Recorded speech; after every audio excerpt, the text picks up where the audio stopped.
saw this post on Instagram the other day, and I asked the person who posted it where they got it, but they said they found it on Pinterest, but the quote or the post wasn't attributed to anyone, so I don't know where this came from. This is just something I saw in somebody's story. But the post said, "Are you happy? In all honesty, no. But I am curious. I'm curious in my sadness, and I'm curious in my joy. I'm ever seeking, ever feeling. I am in awe of the beautiful moments life gives us, and I am in awe of the difficult ones. I am transfixed by grief, by growth. It is all so stunning, so rich, and I will never convince myself that I cannot be somber, cannot be hurt, cannot be overjoyed. I want to feel it all. I don't want to cover it up or numb it, so no, I'm not happy.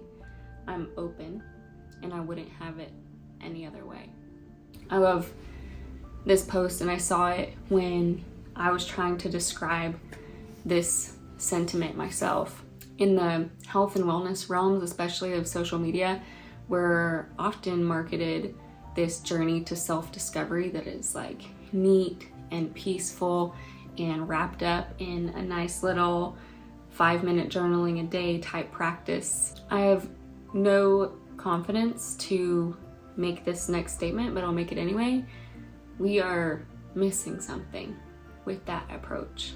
And I think that we're missing is the acceptance of the full range of human experience. I can speak to Western culture in that in our culture we have a ton of opportunity to feel happiness. We can shop endlessly. We have little dopamine transmitters in the palm of our hands at all times. We have unbridled access to products and supplements that can make us happier and healthier and more beautiful. Alcohol, weed, coffee, whatever. And I don't think any of these things are inherently bad. This is actually a discussion about moving away from good and bad and black versus white. But I think what is happening is that we are marketed this idea that we have the ability or that we need to be happy all the time or feel happy all the time, that we should have a smile on our face at all times. How many times have you been told to smile or that you look prettier when you smile? Women get this a lot, but men get this too. It's like there's this cultural discomfort we get when we get a little peek behind the veil of someone's true feelings or true emotions. So this notion that we should be happy all the time, I think it has been used as a pathway to fuel us into consumerism. It's what encourages us to use all the things I mentioned earlier, the shopping, the alcohol, the phones, things that may in some realm actually could be used to enhance our human experience, but they instead distract us from full spectrum human experience. Charles Eisenstein writes about our culture's battle with death and how we aim to triumph over it. He writes, "The ultimate fulfillment of society's program of control would be to triumph over death itself. Failing that, modern society settles for a facsimile of that truth, denial rather than conquest. Ours is a society of death denial. From its hiding away of corpses, to its fetish for youthfulness, to its warehousing of old people in nursing homes. How wholly unnatural and impossible is that? At best, we can deny death. We can push it away and pretend it doesn't exist, discuss it in euphemisms. So maybe a good question here is, like, why is this a problem? Or why is any of this a problem? My opinion is that when we deny death, when we run from feelings that aren't happy, we aren't feeling the real stuff. Maybe we aren't even feeling true happiness or the full extent to what happiness and joy could be. How can you experience light without knowing dark? If we never allow ourselves to feel pain, how would we ever begin to heal? How would we ever know that there's healing to do to begin with?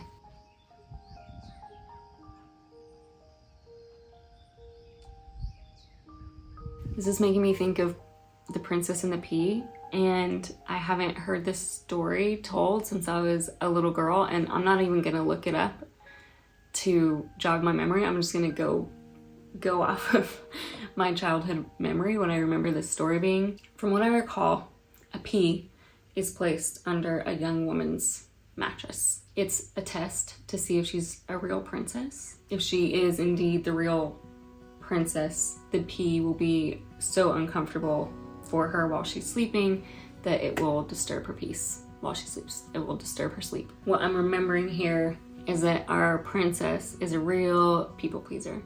So in the morning, she's asked how she slept, and she lies and she says that she slept great because she doesn't want to make anybody upset. She doesn't want to seem ungrateful in any way, when in reality, she was so uncomfortable and didn't get any sleep. If we do the same and push away the pain, push away anything that's uncomfortable, that unaddressed realness is going to build up in our bodies and cause some unrest. If instead we allow ourselves a more full spectrum experience, yeah, maybe we don't feel happy in hard moments, but what we get in return is this underlying feeling, this underlying state of contentment and peace that we're not going to get when we're blinding ourselves to any less than desirable feelings and emotions.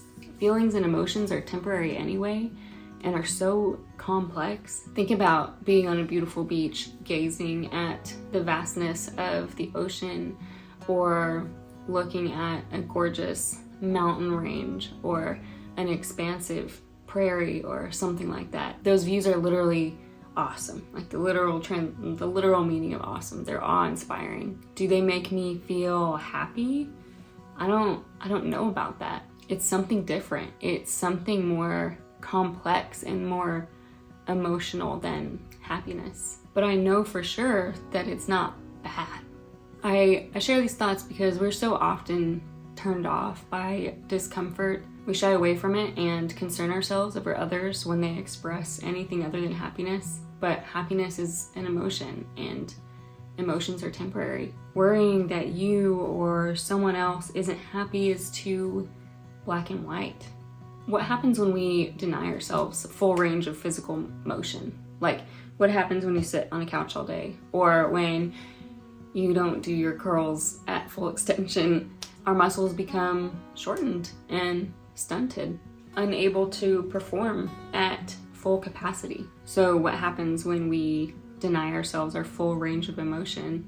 I feel like something similar happens. We are shut off from living in the real stuff. We feel a stunted version of joy, a stunted version of happiness. I want to share my opinion that it's okay to stop living by good and bad. It's okay to have complex emotions and complex experiences. It doesn't mean that there's something wrong with you. You don't have to find the silver lining in everything. You don't have to find a purpose to cling to. You don't have to gaslight yourself like that. You can just feel things with curiosity and not judgment, and that's it. I wrote a little bit more about my personal evolution with this topic on my Substack. I'll link it somewhere in the description or something. Feel free to check that out. Let me know in the comments if anything here resonated with you. I'd love to hear from you. Thank you so much for watching.